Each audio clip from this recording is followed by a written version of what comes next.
आपकी। आज तो हम रोज मौत को साथ लिए फिरते हैं, सफर हम करते हैं। 90% व्यक्ति आज सफर में रहते हैं, 80% चाहे कोई मोटरसाइकिल पे, चाहे कोई अपने किसी कारण से भी गाड़ी में। तो ये तो मौत साथ चल रही है हमारे पैरेलल। हम ऐसे लोक में रह रहे हैं, परमात्मा को दया आई कि चल इन नालायकों को फिर बता देता हूं कि आ जाओ वापस यहां पर, तुम सदा सुखी हो जाओगे। अपने आत्माओं, जब परमात्मा वहां तपतशिला के ऊपर आया जहां ये प्राणियों को भून रहा था, इसका कुकर चल रहा था, वहां पर जब वो परमेश्वर हमारे पास आकर खड़े हुए, हमारे पिता, वो इतने समर्थ शक्ति है, इतने शीतल भगवान है, उनको सोम की उपाधि दी जाती है। सोम माने चंद्रमा, चंद्रमा जैसे शीतल। यानी ये तो एक उदाहरण है, लेकिन वो तो बर्फ से भी शीतल है।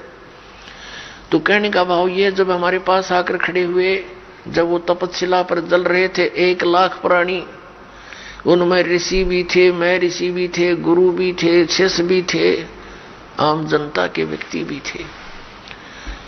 परमात्मा के वहां उपस्थित होते ही उस तपतशिला यानी पत्थर की टुकड़ी को शिला बोलते हैं।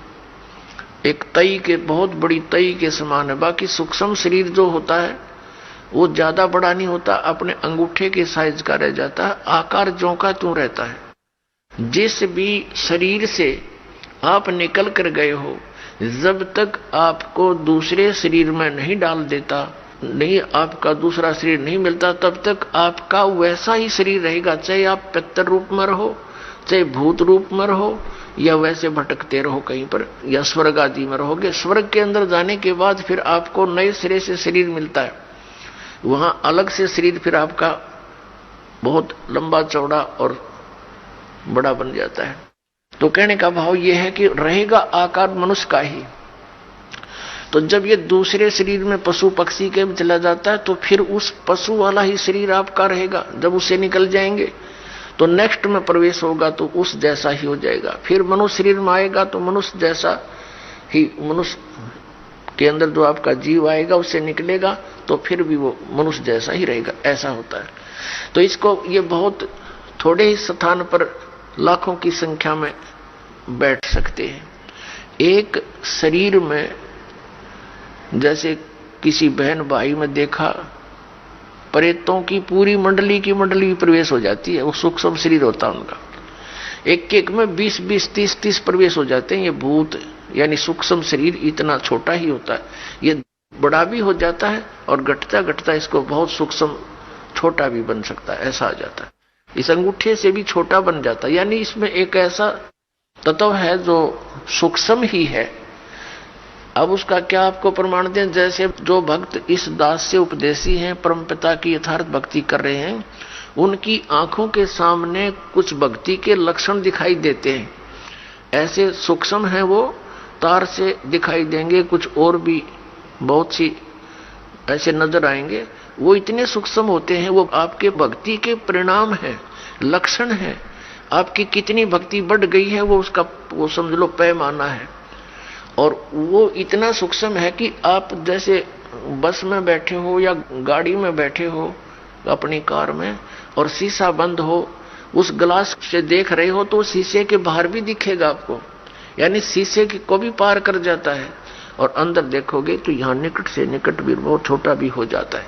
तो इस टाइप का सूक्ष्म शरीर होता है जो यहाँ की दूरबीन सूक्ष्मदर्शी या फोटो कैमरे में नहीं आ सकता। वो सूक्ष्म ऐसा होता है शरीर। तो पुण्यात्माओं, कई भक्त, कई बहन भाई चिंतित हो जाते हैं। दास बहुत बार समझाने की चेष्टा करता है, ध्यान रखा करो, एक दूसरे को बता भी दिया करो। अगर कोई इस शंका में हो कि मेरी आंखों के सामने पता नहीं क्या दिखता है, डॉक्टर के पास गया, डॉक्टर कहने लगा ऑपरेशन करवा ले, और डॉक्टरों के पास क्या है, ऑपरेशन करवा ले, वह धुंधला नहीं दिखता। वो हम देखेंगे ऐसे जैसे कोई मच्छर सा घूम रहा है, कोई मक्खी घूम रही है, ऐसे काले काले से कुछ और तरह के भी। वो तो जैसी जिसकी भक्ति बढ़ती चली जाएगी, वो आपकी भक्ति का पैमाना जैसा अंजन आंजिए चश्मों में दिखंत, जैसी भक्ति करेगा तेरी आंखों के सामने आपको अपनी भक्ति की कमाई दिखने लग जाएगी। ये आपका एक वो होगा, भक्ति का पैमाना होगा। आपका बैंक बैलेंस समझ लो, आप देख रहे हो सामने, तो वो घबरा जाते हैं, हमारे पास भी प्रार्थना करते हैं, जी ऐसा पता नहीं आंखों में क्या हो गया, मुझे तो चिंता बनी हुई है। ऐसे देखते हैं पता नहीं क्या दिखाई देता है, सोचते हैं ना देखूं फिर भी दिख जाता है। फिर उनको समझाते हैं कि ये आपकी भक्ति की कमाई दिखाई दे रही है, ये नहीं है तो आपका माइनस आपकी भक्ति, फिर भक्ति चली नहीं आपकी। इसे आपकी भक्ति संग्रह होगा, वो धन वो दिखाई दे रहा आपको, बाहर है वो, अंदर दिखता है उसका रिफ्लेक्शन बाहर आपको, तो संतुष्ट होते हैं। तो पुण्यात्माओं, ये वो भक्ति है कि आपको आपके समक्ष दिखाई दे रही होती है, तो घबराना नहीं होता। तो प्रसंग ये आता है कि वहां तपतशिला के ऊपर फिर वो उनको भून रहे थे, परमात्मा आकर खड़े हो गए। वो तपतशिला तो ज्यों की तो गर्म है, बहुत ज्यादा उसका जो है टेम्परेचर है, तापमान है, लेकिन परमात्मा के वहां पहुंचते ही वो उसकी जो आंच है, उसकी आंच जो है उन तपतशिला पर पड़े हुए गिरे हुए उन प्राणियों को प्रभावित नहीं कर रही थी।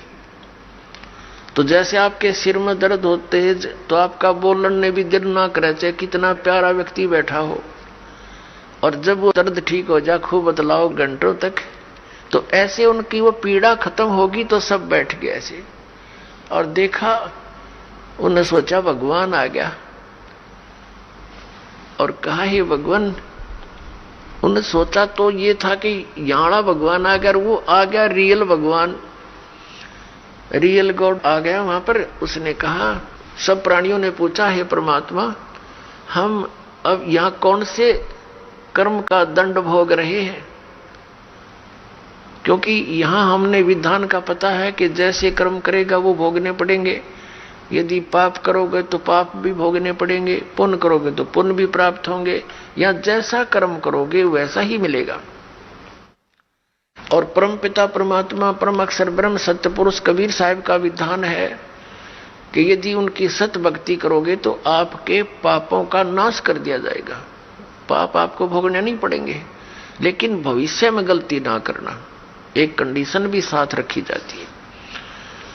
तो वहां जब वो प्राणियों ने पूछा कि हे भगवान, हम कौन से कर्म का दंड भोग रहे हैं, तब परमेश्वर ने कहा कि ये कर्म जिसका तुम यहां दंड भोग रहे हो, ये कर्म तुम्हें इस काल के लोक में नहीं किया, यो किया था सतलोक में, और वहां तुमने ये ऐसी गलती की थी जिस कारण से आप ये दंड भोग रहे हो। परमात्मा ने वहां फिर उनको पूरी तपतशिला पर वो तड़प रहे थे प्राणी, फिर एकदम शांत हुए। उनको परमेश्वर ने पूरी सृष्टि रचना सुनाई और कहा कि तुम सभी सतलोक में रहा करते थे, वहां कोई कष्ट नहीं था, वहां जन्म और मृत्यु नहीं थी, तुम्हारा परिवार था वहां पर, अलग अलग आपके भिन्न भिन्न वहां पर मकान हैं, आपके वो खाली पड़े हैं। अपने आत्माओं, यहाँ प्रत्येक व्यक्ति की ये एक नेचर है हमारी मनुष्य की कि हम कोठी बनावे तो बहुत बड़ी बनावे, बहुत बड़ी हो, आगे पार्क भी हो और झूले झाले भी डल रहे हो, यानी सब तरह की सब सुविधाएं, फुहारे छूट रहे हो, झरने बना रखे हो, तालाब बना हो नहाने धोने का, लेकिन ये हमारे से नहीं बन पाते हैं, वो अलग बात है।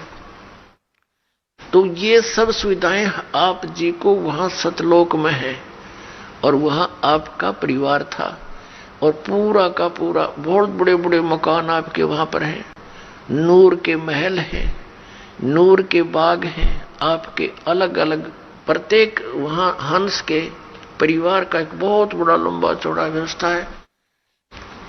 और वहां सदाबहार बाग बगीचे हैं, वहां पर सब अमृत आहार है, दूध और दही आदि के वहां सरोवर भरे रहते हैं। अपने आत्मा, वहां कोई भी पदार्थ खराब नहीं होता। जैसे ये गंगा एक दरिया है अपने भारतवर्ष में, इसका जल कभी खराब नहीं होता, और आज तक वैज्ञानिक ये अपने आप में न सोचे भगवान है नहीं, ये नहीं बता सके कि ये क्या कारण है।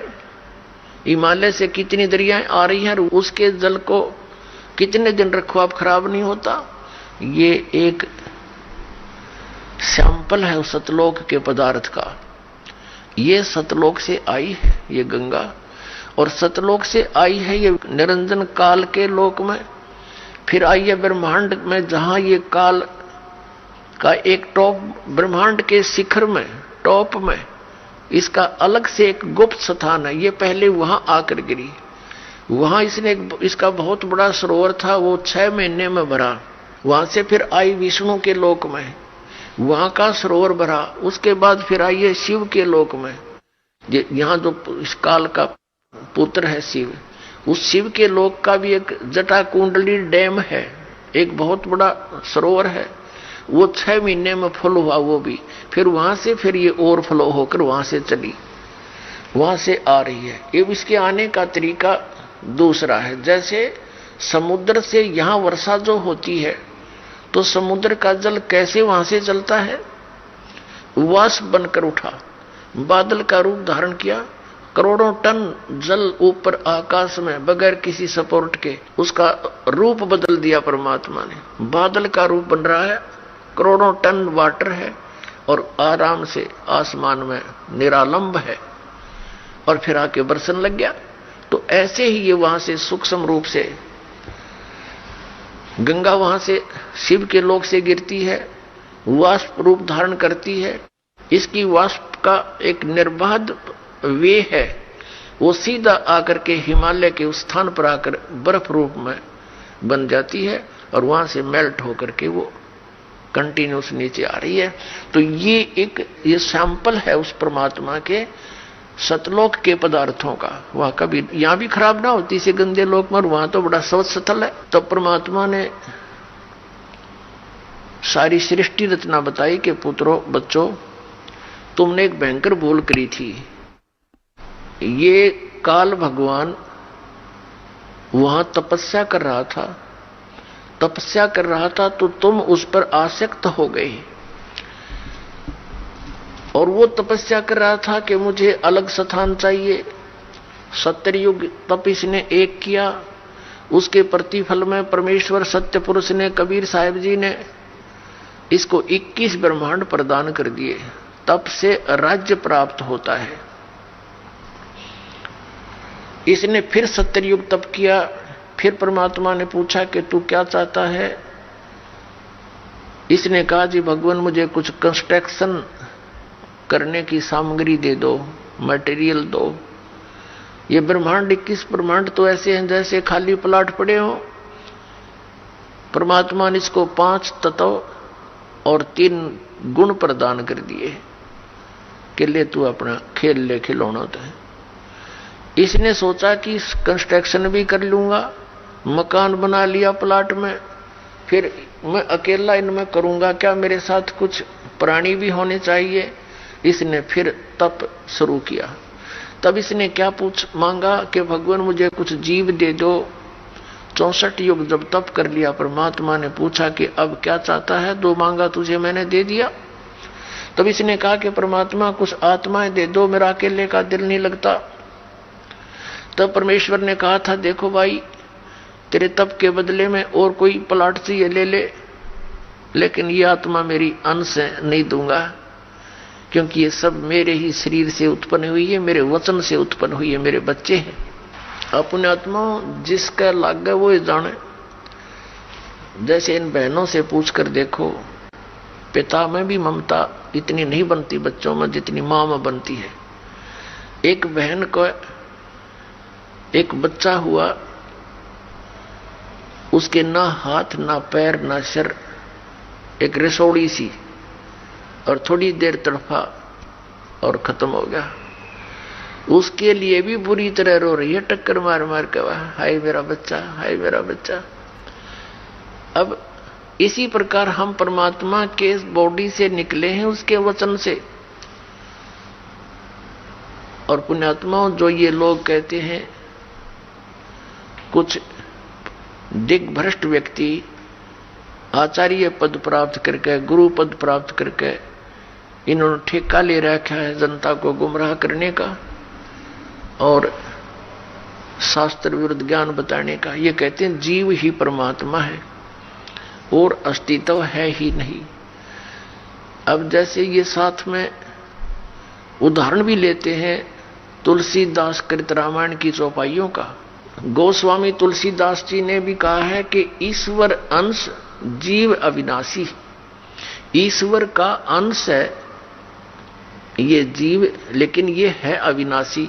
अब अविनाशी की रचना अविनाशी ही होती है, तो परमात्मा का अंश है ये जीव, उसने अपने वचन से सभी आत्माओं को रचा था। तो कितनी ममता उस परमात्मा की आपके अंदर। आप तो समझ नहीं सकते इस बात को, क्योंकि आपने यो ज्ञान कदे सुना ही नहीं। यदि सतलोक और सचखंड की महिमा सुनाने वाले ये नकली पंथ थे, ये राधा स्वामी और ये सच्चा सौदा वाले और ये जय गुरुदेव वाले और ये निरंकारी जनोद वाले, ये सारे नकली थे, न कख नहीं पता सतलोक और सचखंड का। ये काल प्रेरणा से काल ने पहले भेज दिए थे कि इतना रोड़े रड़ा दूं उस सतलोक और सचखंड के ज्ञान को कि कोई सच्चाई बताने वाला आवे सतलोक तय तो इनका पल्ला पड़ा ही नहीं, कुछ भी इनके गले उतरे नहीं। ये सारा सुनियोजित तरीके से इसी समय किया गया इस काल ने। ये दास ये इसका कंसेप्ट क्लियर करना चाहता है कि ये अब ये सारा अड़ंगा क्यों कर अड़ा दिया, कैसे अड़ गया, ये इतने पंथ बन गए और इतने श्रद्धालु उनके चिपक गए, कोई ज्ञान ना ध्यान उनका, क्योंकि ये काल प्रेरणा से और काल के प्रभाव से, मन काल है सबके अंदर और ये काल मन के रिपोर्ट से चलता है, ये मन काल के रिमोट से। और तो ये सब फटाफट वहां भेज दिए, वह धक्के मारे, ये हंगे जावा उड़े और हम यहाँ पलका बिछाए बैठे हैं, सारी सुविधाएं देते हैं, यहाँ नौकर ना वहां के दे रहा है, वहां से भर ली जोड़ी तुमने। कोई 20 वर्ष धक्के खा के, कोई 30 वर्ष धक्के खा के नास्तिक होने के कागार पे पहुंच गया मान।